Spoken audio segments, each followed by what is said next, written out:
ሱራ ማርያም ምን ተፈጠረ? ድምፃዊ ተመስገን ገብረ እግዚአብሔር ክቡር ጠቅላይ ሚኒስትርን ከኢትዮጵያ አናት ላይ ይውረዱ ሲል ተናገረ። ፍልፍሉ አሁን ያለበት ሁኔታ ምን ይመስላል? የፈለገ ሰርግና ያልተጠበቀው መዘዝ። የተወደዳችሁ ቤተሰቦቻችን እንዴት አላችሁ? እንዴት ቆያችሁ? እንዴት ሰነበታችሁ? ይሄ መረጃ ከምንም ጊዜ በላይ ጉልበት እንዲኖረው እንፈልጋለን። ሰብስክራይብ፣ ላይክ እና ሼር ያላደረጋችሁ እውነት ብዙ አምልጣችኋል።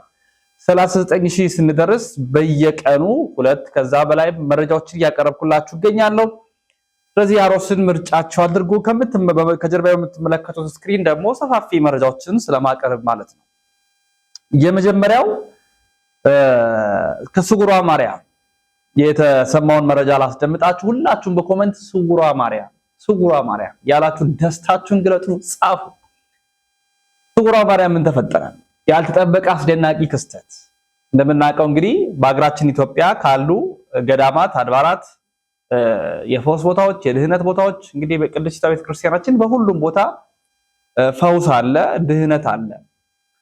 በልዩነት ደግሞ ከሚጠቀሱ ቦታዎች መካከል ሱራ ማርያም ተጠቃሽ ናትና ከሱራ ማርያም የሰማነው አስደሳቹ መረጃ ምንድነው የሚለው ነገር ላቅርብላችሁ። ግን የእናንተ ላይክ ማድረግ፣ የእናንተ ሼር ማድረግ፣ የእናንተ ሰብስክራይብ ያደረጋችሁ መረጃውን ማዳረስ እጅግ ያስፈልገኛል። ለምን ካላችሁኝ መረጃውን ተመልክተው ብዙዎቹ እንዲህ አይነት ነገሮች ላይ ይሄዱ ድህነት እንዲያገኙ መንገድ የሚከፍት ስለሆነ፣ ስለዚህ ከእናንተ የሚጠበቀው ቀላል ነገር ነው። እሱም ላይክ ማድረግ ነው፣ ኮመንት ማድረግ ነው። እኔ ግን የሱራ ማርያምን ጉዳይ በቪዲዮ ላስደምጣችሁ። ሱራ ማርያም ገዳም ጸበል ለ20 ዓመት ማለት ነው ያለ መድኃኒት ማተኛዋ እናታችን ተፈወሰች። ኦርቶዶክሳውያን ወይም ቪዲዮ ሼር ሲያደርግ ማንም ሰው እንዳያልፍ ኮሜንት ላይ ሱራ ማርያም እያላችሁ ይህንን ታሪካዊ ዜና ለዓለም አሰራጩልን። እነሆ ታሪኮ እንደዚህ ነው። ለ20 ዓመታት ሙሉ እንቅልፍ በአይናቸው ሳይዞር ያለ ክኒንና ያለ መድኃኒት ማደር ለሳቸው የማይታሰብ ህልም ነበር።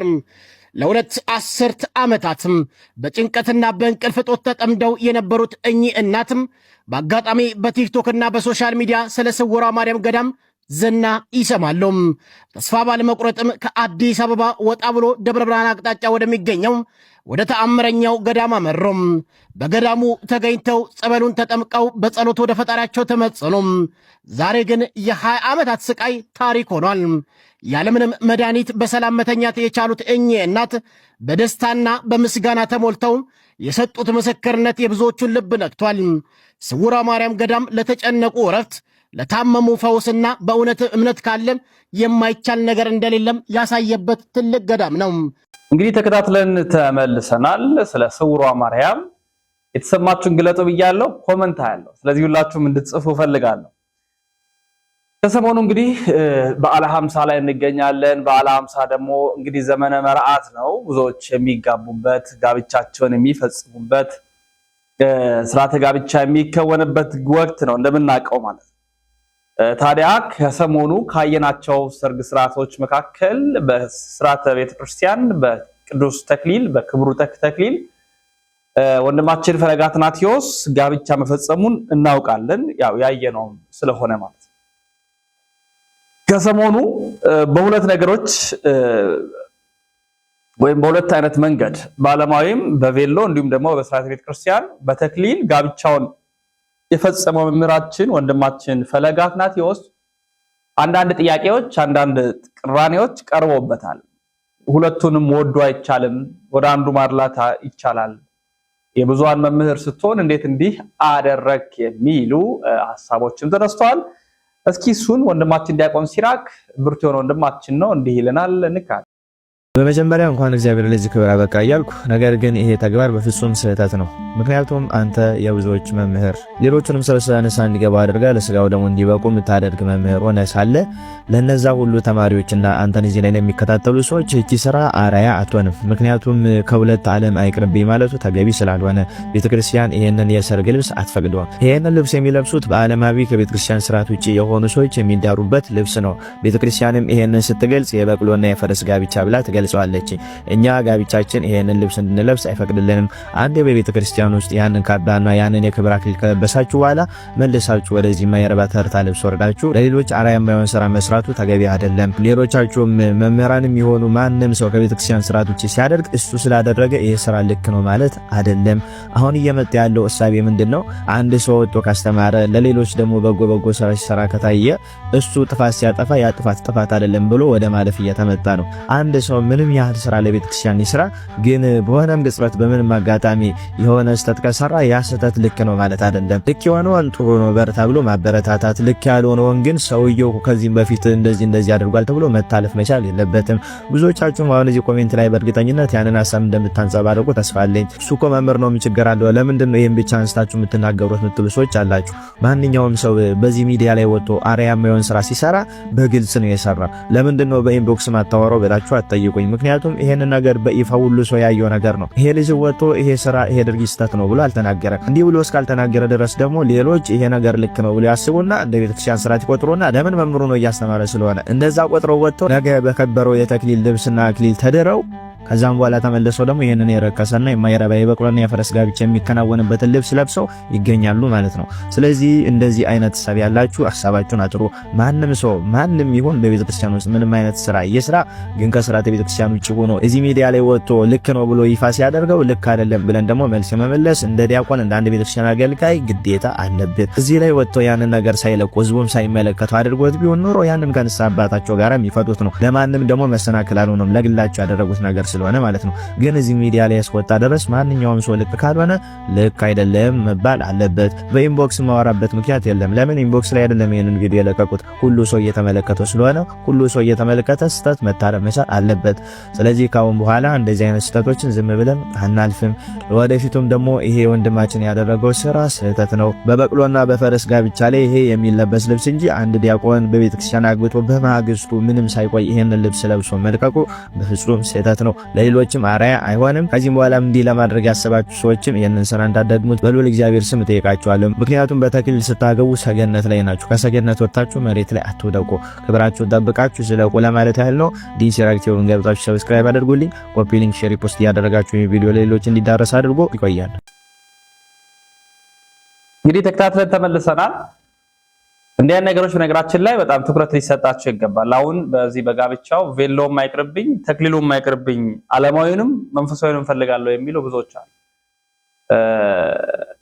በተለይ በቤተ ክርስቲያን ያገባ በክብር ያገባ ራሱን መጠበቅ እንዳለበት የሚያስተምሩ መምህራንም ጭምር እንዲህ አይነት ነገር ሲያደርጉ ጥሩ አይደለም። ምክንያቱም ሌላውም ይሄንን ሊያደርግ ስለሚችል ማለት ነው። ወደ ቀጣይ መረጃችን ስናመራ ፍልፍሉን እናገኛለን። እንግዲህ ወንድማችን ፍልፍሉ በረከት በቀለ ማለት ነው። ብዙዎቻችሁ በረከትን ታውቃላችሁ። በረከት በቀለን በስትሮክ ታማሚ ሆኖ ወደ ሆስፒታል መግባቱን እናውቃለን። በጣም በሚያሳዝን መልኩ በሚያስደነግጥ መልኩ ድንገት በተለይ ፋሲካ ሰሞን ላይ ነው ይሄ የነበረው። በጣም አሳዛኝ ነበረ። በጣም ብዙዎቻችንን ማዝነን ነበር። አሁን ሆስፒታል ነው። ብፁዕ አባታችን አቡነ መቃሪዎስ እንደዚህም አርቲስት አማኑኤልን ጨምሮ አዶናይ የሄዱ ጠይቀውታል። የቻሉትንም ያደረጉ ይገኛሉ። ፍልፍሉ አሁን ያለበት ሁኔታ ምን ይመስላል የሚለውን እስኪ ተካትለን ከራሱ አንደበት የቀለደ አይተነዋል። ተካትለን እንመለሳለን። ኧረ በፍጹም ይኸው አሁን ከመጀመሩ ራሱ አይኔ እየሸለለ አታይም እንዴ? ምን አትመመኝ እኮ አይባልም። ፍልፍሉ አድነኝ። አዎ ይሄም ለኔ ማስተማሪያ ነው ሰይፍዬ። ከምን ከብዙ ነገር ባለፈው የታመምኩ ጊዜ ደውለህልኝ ነበር አስታውሳለሁ። እግዚአብሔር ጨርሶ ይማርህ ብለህ ነበር። እኔም አሁን የደወልኩልህ እግዚአብሔር ጨርሶ እንዲምርህ በምሕረቱ እንዲጎበኝህ ለማለት ነው። አሜን። ተበቀልከኝ ጊዜ ጠብቀህ ተበቀልከኝ። አንተ ያደረግከውን እኔ ላድርግ ብዬ ነው ፍልፍሉ። መልካሙን ሁሉ እወድሃለሁ እኮ ታውቃለህ አይደል? አውቃለሁ ሰይፍዬ። አዎ በተለይ ካናዳው ጳጳስ የመጡት የኛ የቤተ ክርስቲያን እሳቸው መጥተው ሳይ እኔ እሳቸው ጋር የሄድኩ ነው እንጂ የመሰለኝ እሳቸው ለእኔ ለአንድ ግለሰብ ይመጣሉ ብዬ አላሰብኩም ነበረ። እና የኢትዮጵያ ሕዝብ ሁሉንም ነው የማመሰግነው። ሁሉም ሰው ነው የደረሰልኝ። የማርያም ወርቅን አዶናይን በጣም ላመሰግን እፈልጋለሁ። አባይ ቲቪን እንደውም እናንተንም ሰይፍዬ ኢቢኤስንም በጣም ነው የማመሰግነው። የሁሉም ነህ አንተ ፍልፍሉ፣ በጣም ነው የምንወድህ። ያንተን መታመም ሲሰሙ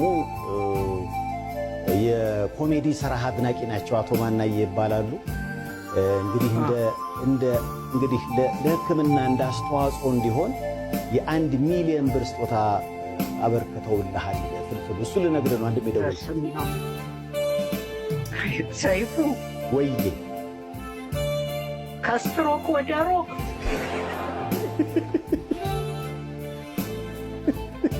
ወይኔ አቶ ማናዬን ብርድ እንዳይነካብኝ በጣም እግዚአብሔር ይስጥልኝ። አመሰግናለሁ በልልኝ ሰይፍዬ፣ አመሰግነው። ለማንኛውም ቬጂታኒ ሆስፒታል መገኛው ባንኮክ ነው። እንግዲህ ብራንድ አምባሳደራቸው ተወዳጁ ተዋናይ አማኑኤል ሀብታሙ ነውና እሱም መታመምን ሲሰማ ደወለላቸው። ውጭ ሄደ ሕክምና የሚያስፈልግ ከሆነ ምንም ችግር የለም የ50% ቅናሽ እናደርግልሃለን ሁሉ ብለውሃል። በጣም አመሰግናለሁ። አንተ በየድ ማላቀቅ ማለት እኮ ነው የኔ ሕክምና። ይላቀቃል። በጣም አመስግንልኝ፣ አማኑንም አመስግንልኝ። እናመሰግነዋለን። ኑርልኝ። እንግዲህ እንገናኛለን። ፍልፍሉ አጠገብ ያሉትን ሁሉ ሰላም በልልኝ። ባይ ባይ ባይ። እሺ ሁሉንም ሰላም እላለሁ። ሰይፍዬ ሰላሙን እንዳታመሽ፣ 1 ሚሊዮን ብር አለ እንዳታመሽ።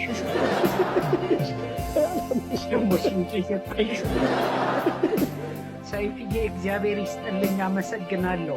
አሜን አሜን። ኑርልኝ ኑርልኝ ፍልፍሉ። ቻው ቻው ቻው። ኧረ ለፍልፍሉ አርሶ እንደሚረው ሁላችሁም እግዚአብሔር ይማረ እያላችሁ ጻፉ። መጽሐፍ እውነት ለመናገር መረጃ አይደርስም አትበሉ፣ ይደርሳል። ጨርሶ ይማርህ እግዚአብሔር ለቤት ያብቃ በሉ። ወደ ቀጣይ መረጃችን ስናመራ አርቲስት ድምፃዊ ተመስገን ገብረ እግዚአብሔር ወይንም ተሙ ከሰሞኑ እንግዲህ ስለ የኢፌዴሪ ጠቅላይ ሚኒስትር ክቡር ዶክተር አብይ አህመድ አንድ መረጃ ተናገረ። ከኢትዮጵያ አናት ላይ ውረድ የሚል ሐሳብ ያለበትን በቪዲዮ መጥቶ ተናገረ። ይሄንን የተለያዩ ሚዲያዎች ዘግበውታል። ከዛ ባሻገር አብዛኛዎቹ ድምጻቸውንም እያሰሙ ይገኛሉ በዚህ ጉዳይ ላይ ማለት ነው። ሐሳቡንም ያንሸራሸሩ ይገኛሉ። ስለዚህ የወንድማችን ተሙ ወይንም ተመስገን ገብረ እግዚአብሔር ድምፃዊ ምንድነው ያለው፣ ምንድነው የተናገረው የሚለውን ተከታትለን እንመለሳለን። ቀጥታ ወደ መረጃችን ወደ ቪዲዮ ጥንክሮ እናመራለን። ሰላም ጤና ይስጥልኝ። ተመስገን ገብረ እግዚአብሔር ነኝ። ዛሬ በአዲስ ቪዲዮ ነው የመጣሁት። በጣም የሀገራችን ነገር እንግዲህ እንደምታዩት በጣም ያሳዝናል። አብይ አህመድ የሚባል ሰውዬ በጣም ዲክታተር፣ በእውነት ነው የምነግራችሁ። ያው ተሙ ፖለቲካ አያምርብህም እንዳትሉኝ፣ ይሄ ፖለቲካ አይደለም። ፖለቲካ ሳይሆን በቃ ይሄ ምንድነው የሚባለው የሰው ልጅ የመጨረሻ ደረጃ ላይ ሲደርስ ማለት ነው። እኔ አም ቪክቲም በጣም ቪክቲም ነኝ፣ ተጎድቻለሁ ምናምን በዚህ መንግስት። ግን አሁን ደግሞ እየሆነ ያለው ነገር በጣም ፈር የለቀቀ ሆነ ማለት ነው።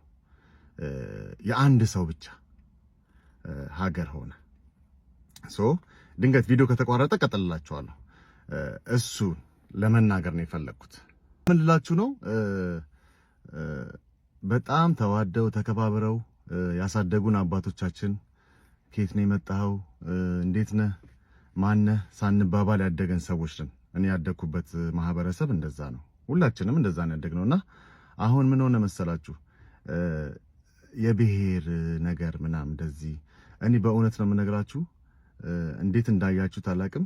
አብይ አህመድ የሚባለው ሰውዬ ኦሮሞ በጣም ጥሩ ጓደኞች አሉኝ፣ እነሱን እንኳን አይወክልም። እና እባክህ ከኢትዮጵያ አናት ላይ ውረድ የሚለውን መልእክት መናገር ፈልጌ ነው። ይሄንን ማስተላለፍ ስለፈለኩኝ ነው።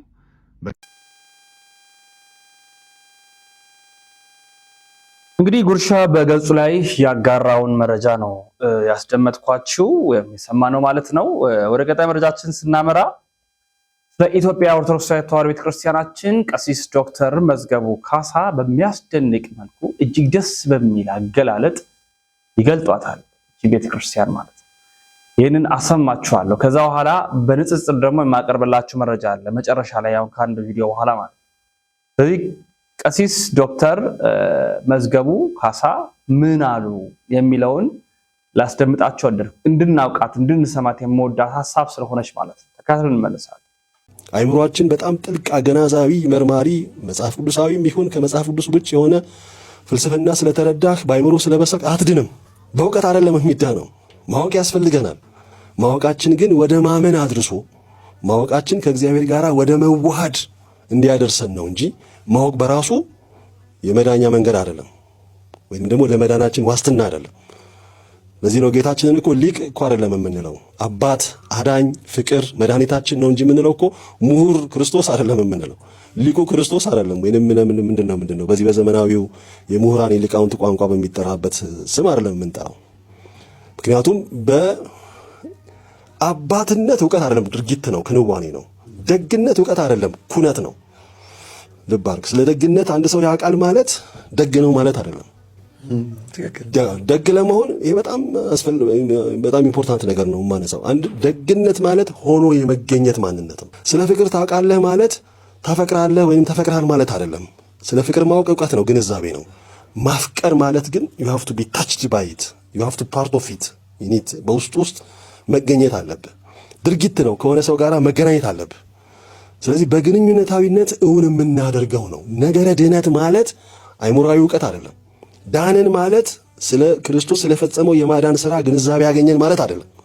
ዳንን ማለት ተወለድን፣ ዳግመኛ ተጠመቅን፣ ከእግዚአብሔር ከመንፈስ ቅዱስ አብራክ ከማኅፀነ ዮርዳኖስ ለአዲስ ሕልውና አዲስ ስም አዲስ ማንነት ይወጣልን ስም ወለተ ገሌ ገብረ ገሌ የሚባል ስም ወጥቶልን ከዛ የሰዓት ጀምሮ ሁሉ ለሥጋና ለነፍስ ፈቃድ ተለይተን ለእግዚአብሔር መንፈስ ቅዱስ ፈቃድ ብቻ ተገዢ ሆነን በክርስቶሳዊ ማንነት ውስጥ ብቻ ተገኝተን ለመኖር እንደገና ተወለድን፣ እንደገና ተፈጠርን፣ እንደገና ወደ ሕልውና መጣን። ለባዮሎጂካል ኤግዚስታንስ ሞትንና ለኤክሌሲያስቲካል ኤግዚስታንስ ወደ ሕልውና መጣን። ለምድራዊ ሕይወት ሞተን ለመንፈሳዊ ለእግዚአብሔር መንግሥት ሕልውና እንደገና ተወለድን እና ዳይኮቶሚ ማለት የወደቀ የፈረሰ የሞተ ማንነት ነው። አንድ ማሳያ ቅዱስ ጳውሎስ ሲያስተምር ጋለሞታይቱ በሕይወት ሳለች ሞተች ይላል። ምን ማለት ነው? በሕይወት አለች ማለት ፊዚካሊ ትመላለሳለች፣ ሺ ቲንክስ ታስባለች፣ ትጠይቃለች፣ ግን ሺዝ ዴድ። የሞተ ማንነት ደግሞ ድኗል ማለት አይደለም። የሞተ ማንነት ደግሞ የኛ የስብናችን መገለጫ አይደለም። ስለዚህ አንድ ሰው በስጋ አካል አለ ማለትና በአይምሮ አዋቂ ነው፣ ጠያቂ ነው፣ ተረጂ ነው ማለት ድኗል ማለት አይደለም። ድኗል ማለት አይደለም። መዳን ማለት ይሄ አዋቂ አይምሮአችን የእግዚአብሔርን እውነት ሲረዳ፣ እግዚአብሔር የገለጠውን እውነት ሲረዳ እና ያ የተረዳውን እውነት ደግሞ ሲኖረው ነው። ጽድቅን ማወቅና ጻድቅ ሆኖ መገኘት ነው። ጽድቅን ማወቅ ማለት እግዚአብሔር በወንጌል ያስተማረውን እውነት መረዳት ማለት ነው። ይሄ አይምሮአዊ ግንዛቤ ነው። ዓለም ከሚገልጠው እውነት ለይተህ እግዚአብሔር በወንጌል ያስተማረንን ቅዱስ ቃል ሰምተን የምንረዳው እውነት ማለት ነው። ተረድተን የምንቀር ከሆነ ሊቅ ነን፣ አዋቂ ነን፣ ምሁር ነን። በሊቅነት ደግሞ የእግዚአብሔር መንግሥት አይወረስም። ስለዚህ የተረዳነውን ጽድቅ መኖር ነው፣ እውነተኛ ሆኖ መገኘት ማለት ነው። ወደ ድርጊት መተርጎም አለበት። ስለዚህ ነው በጣም በተደጋጋሚ እናነሳለን፣ ቤተ ክርስቲያን የሊቃውንት ቤት አይደለችም የቅዱሳን ቤት ናት እንጂ እንላለን። ስለምታውቀው ነገር አትንገረኝ፣ ኑረው። ስትኖረው በመኖርህ ውስጥ የማየውን ያህል የምትነግረኝ አያስረዳኝም። ስትኖረው ስላወቅከው እኮ ነው ልትኖረው። ደግ የሆንከው እኮ ስለ ደግነት ስላወቅክ ነው። ስለዚህ ስለ ደግነት አጥንቻለሁ አትበለኝ፣ ደግ ሆነህ ግን አሳየኝ። ክርስትና ማለት ስለ ክርስቶስ ማወቅ፣ ነቢያት የሚናገሩትን ትንቢት በሱም እንደተፈጸመ መረዳት ሳይሆን ቅዱስ ሥጋውን ክቡር ደሙን መብላት መጠጣት፣ እሱ በእኛ እኛ በሱ እንድንኖር ሆኖ መገኘት። ለዚህ ነው ያለው ሥጋዬን የሚበላ ደሜን የሚጠጣ በእኔ ይኖራል፣ እኔም በእርሱ እኖራለሁ፣ ቢሞት እንኳን አስነሳዋለሁ ክርስትና ማለት ክርስቶስን መኖር ማለት ነው። ክርስትና ማለት ስለ ክርስትና ማወቅ አይደለም። ስለ ክርስትና እንደምታውቅ አትንገረኝ። እንደ ክርስቶስ ግን ኑር። በቃ በዛ ውስጥ ክርስቶስን ባንተ ውስጥ ስመለከተው ቅዱሳንን አባቶቻችንን ደጋጎቹን እነዛ ስለ ክርስትና ዋጋ የከፈሉትን ሁሉ ማየት እችላለሁ። ለዚህ ነው ክርስትና የሚነገር አይደለም የሚኖር ነው። ተከታተልን ተመልሰናል። ወደ ቀጣይ መረጃችን ሳመራ እስልምና ላይ በቅርብ እንግዲህ ወደ እስልምና የገባ አንድ ሰው ነበርና ሁሉንም ሆኗል ነው። ኦርቶዶክስም ነበር፣ ጴንጤም ነበር፣ ኤቲስትም ነበር አሉ። አሁን ደግሞ ተረኛው ሙስሊም ነው፣ የሙስልምና ነው። እዛ ከገባ በኋላ አንዳንድ ንግግሮችን ሲናገር ሰማና ጀነት ላይ ሴቶች ቢጠብቁን ምን ችግር አለው? ምንም እንትን የለውም፣ እንደውም እንጠብቃለን እዚህ የምናረጋቸው ነገሮች እያለ በጣም የጠየቀው ሰው እንኳን እስኪሳቀቅ ድረስ የደረሰ አንድ ንግግር ሲናገር ሰምተናል። አድምጠን እንመለሳለን። ይህን በወሲብ ቅንዝርናና ጥማት አእምሮ የጨቀየ እስላም አንድ ያዳምጠነው እንመለስና ወንዶች በእስልምና ጀነት ውስጥ 12500 ሴቶችን ወሲብ እንደሚያደርጉ እንመለከታለን። 72 ሴት ፈልገን ይልሃል። እርምጥምጥ እዚህ ሲል መጠመጥ አይደል የሚውለው እዛ ጋር ጀነት ተብሎ ተስፋ ካላደረክ እንደዛ አይነት ነገር ተስፋ ካላደረክ አላህ እንደዛ አይነት ስርዓት ካላዘጋጀ ታዲያ ምኑን ጀነት ሆነ? በጀነት ሴት 72 ሴት ጉጥ ያለው እና ጉጥ ያለው ጦት እየተደሰትክበት እየዋልክ አይደል እንዴ? አዎ እሱን ነው። እሱ ይጠብቀናል። በደስታ ነው የምንጠብቀው። አላህ ያ ከሌለ ምን ያደርጋል ታዲያ? ዝም ብለህ የሆነ ጎረምሳ 30 ምናምን ዓመት እያየ መዘመር አይደብርህ? እዚሁም ሆኖ ይደብራል እየበላ እየጠጣ ህይወት። በመቀጠል ይህ ሙስሊም እየተናገረ ያለው ጀነት ውስጥ እንደፈለኩ ወሲብ ካላደረኩ ምኑን ጀነት ሆነው በማለት በወሲብ ሱስ አእምሮ የጨቀየ ወንድማችን ጀነት ገብቶ መዘመር፣ መጸለይ፣ አምላክን ማመስገን በጣም ይሰለቻል፣ ይደብራል። ይልቁንም የሚያስደስተው ከብዙ ሴቶች ጋር በወሲብ መዳራት ነው እያለን ነው። የእስልምና ገነት ወንዱን ብቻ ማዕከል ያደረገ ሴቷን ግን ያገለለ ለወንዱ በዝሙትና በወሲብ እንዲጨማለቅ የፈቀደለት ቆሻሻ ቦታ እንጂ ሰዎች አእምሯቸው የሚቀበለው የዘላለም የደስታ ቦታ አይደለም። እንግዲህ እስልምና የማረከኝ ጀነት ገብቼ እንደዚህ በወሲብ እንደምጨማለቅ ሳውቅ ነው ብሎ እየተናገረ ነው። አብሮት የተቀመጠው ሙስሊም እንኳን ምን ያህል እንደተሸማቀቀ ያስተዋላችሁት ይመስለኛል። እውን ሙስሊም ሴቶች ይህንን በወሲብ የተጨማለቀ ጀነት ትፈልጉታላችሁን? መልሱን ለራሳችሁ ልተውና እኔ ግን ይሄንን ነገር ከእስላማዊ ማስረጃዎች ልጥቀስ። በመጀመሪያ በሳሂህ አልቡኻሪ 4879 ላይ እንደዚህ ብሎ ሙሐመድ ተናግሯል። አብደላህ ቢን ቀይስ እንደተረከው የአላህ መልእክተኛ እንዲህ ብሏል። በጀነት ውስጥ 60 ማይል ስፋት ካለው አንድ ባዶ ዕንቁ የተሰራ ድንኳን አለ። በእያንዳንዱ ማዕዘን ውስጥ ሌሎች ማዕዘናት ላይ ያሉትን የማያዩ ሚስቶች አሉ። አማኞችም ይጎበኟቸዋል፣ በእነርሱም ላይ ይደሰታሉ ብሎ ተናግሯል። እንግዲህ ከዚህ እንደምንረዳው በጀነት ወንዶቹ ሄደው በየጥጋ ጥጉ እርስ በራሳቸው የማይተያዩ ሴቶችን በወሲብ ወንዶቹ እንደሚደሰቱባቸው ነብያቸው አስተምሯቸዋል። በሌላ ዘገባ ደግሞ ሙሐመድ እነዚህ ሴቶች ስጋቸውን አልፎ አጥንታቸው እንደሚታይ ይናገራል። እንግዲህ ይህ ወንድማችን አጥንት ወሲብ ለማድረግ ነው ገነትን እንደዚህ ተስፋ ያደረገው። በመቀጠል ታዋቂው የሙስሊሞች ሊቅ ጀላሊዲን አልሱዩጢ አዱረል መንሱር በተባለ መጽሐፉ ላይ ቅጽ 1 ገጽ 211 ላይ እንደዚህ ይላል። አልባይሃቂ አልበእስ በተሰኘው መጽሐፍ ላይ ከአብደላ ኢብን አቢ አውፍ እንደዘገቡት የአላህ መልእክተኛ እንዲህ ብለዋል። ከጀነት ሰዎች አንዱ የሆነው ሰው 500 ሁር አላይኖችን 4000 ደናግላንን እና 8000 የቀድሞ ባል የነበራቸውን ሴቶች ያገባል። ከእያንዳንዱም ጋራ በምድር ላይ የኖረውን ያህል ዘመን ይታቀፋቸዋል ብሎ ይናገራል። እንግዲህ እነዚህን ቁጥሮች ብትደምሯቸው 500 ሲደመር 4000 ሲደመር 8000 12500 ሴቶችን ሙስሊሞች በገነት ተስፋ አድርገው ወሲብ እንደሚያደርጓቸው ይናገራሉ።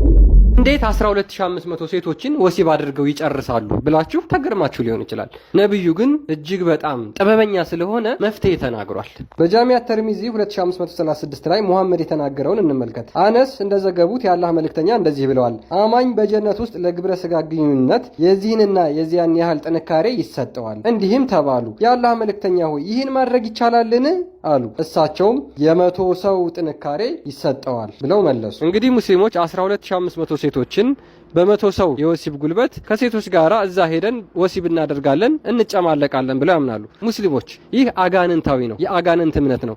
አጋንንት ሰይጣን በወሲብ ሱስ እናንተን አይምሯችሁን አስሮ ገነትን እንደዛ ተስፋ አድርጋችሁ እስልምና ውስጥ እንድትቀመጡ አድርጓቸዋል። በወሲብ ማርኮ አስቀምጧቸዋል። ይህ ወንድማችን እንደተናገረው ከዚህ አጋንንታዊና ጨለማ ሃይማኖቶታችሁ ብርሃን ወደ ሆነው ወደ ክርስትና እንድትመጡ በክርስቶስ ኢየሱስ ፍቅር ጥሪ ያቀርብላችኋለሁ። መልሱን ለእናንተ ተውኩኝ። ኡስታዝ አቡበከር በአንድ ወቅት ታሪክ አዛብተው ሲናገሩ ተሰምቷል። ምን አለ? ወደ ኢትዮጵያ መጀመሪያ የገባው አይሁድነት ነው፣ ከዛ ክርስትና ገባ፣ ከዛ እስልምና ገባ አለ። እነዚህ ሁሉ የመጡት ከመካከለኛው ምስራቅ ነው በማለት ተናገረ። ወስዶ ያልተገባ ታሪክ ለመፍጠር ማለት እኛ ህገ ልቦና አለን፣ ህገ ኦሪትን ተቀብለናል፣ ህገ ወንጌል ደግሞ ጸን ተቀብለናል። ሶስቱንም ህጋት አሉን ነው ምንለው። ህገ ወንጌል ያላት ላይ ነው ህገ ኦሪት፣ ህገ ልቦና ያላት ሀገር ላይ ነው ህገ ኦሪት የመጣው በቀዳማዊ ምኒልክ ማለት። ከዛ ነው ህገ ወንጌል የመጣው። አሁን ታሪክ አዛብቶ ያልተገባ ታሪክ ፈጥሮ ለሰሚአኑ እንዲሰሙት መጀመሪያ አይሁድነትን የተቀበልነው የራሷ የሆነ ነገር የላትም ምንም ነገር የላትም እያለ ተናገረ። እናንተ እስራኤላውያን እንደምን እንደ ኢትዮጵያን አልሆናችሁም ብሎ እግዚአብሔር እንደ ሀገር የመሰከረልንን አስቀድሞ በህገ ልቦና እግዚአብሔርን የምታመልክ ሀገር ስለመሆኗ ብዙ መጻሕፍት የመሰከሩለት የተናገሩት ብዙ የታሪክ ድርሳናት ያለን ኋላ በህገ ልቦና ደግሞ በእብነ ሜሌክ ወይንም በቀዳማዊ ምኒልክ ወይም እብነ ሐኪም አማካኝነት በስፋት ወደዚህ መጥቶ የኦሪት መስዋዕቱም እየቀረበ አዲስ ኪዳን ደግሞ በኢትዮጵያ ጃንደረባ ከዛ በኋላ በአባ ሰላማ ከሳቴ ብርሃን ከዛ በተሳቱ ቅዱሳን ቅዱስ ያሬድ እያለ በስፋት መተረክ ምንችላቸውን ታሪኮች ይዘን ያልተገባ ታሪክ ፈጥሮ ሲናገሩ ሰማ። ቪዲዮ እናድምጥ። ግን ላይክ አታርጉ፣ ላይክ አድርጉ፣ ሼር አድርጉ፣ መረጃውን አዳርሱ፣ እውነታውን እናጋልጥ። ከእናንተ የሚጠበቀው ነገር አድርጉ። ኡስታዝ አቡበከር የተሳሳተበትን ሐሰተኛውን ቪዲዮ እንደሚከተለው አቀርባለሁ።